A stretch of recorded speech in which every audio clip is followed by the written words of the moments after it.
Any athlete that's worked with me or any runner that I've worked with knows I love to talk about springs, okay? And that's because springs equals free energy, right? Our muscle, tendons, ligaments, and fascia, they have elastic properties to them that gives us like a stretch and a bounce, okay? So if we could take advantage of that free energy, it's gonna make us more efficient, right? We can run faster, we can go longer without getting tired as quickly, and it saves a lot of stress on our body.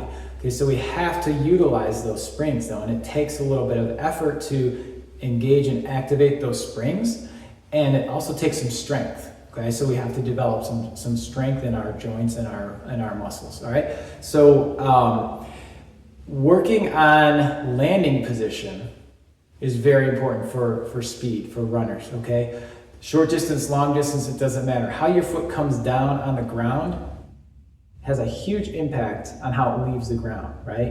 If it comes down in a perfect position with good balance of your body and good posture, good stability, things that I've talked about in some of the other videos, all those things come together, boom, you got bounce, you got spring.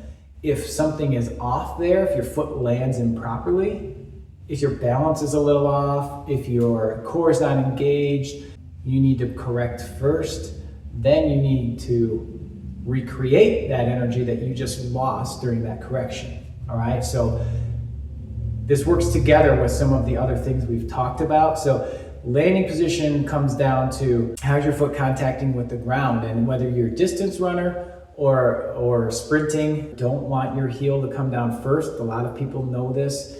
You want your foot to come down, but you also want your heel to load and bounce a little bit. So you don't want to stay up on your toes. You want your foot to come down and bounce, okay? So I call it loading the spring. If this is your ankle joint here, you don't get as much bounce if you're staying on your tiptoes. You're using your calf muscle more for power rather than loading and bouncing, loading and bouncing. So think of it like a pistoning type of action, all right?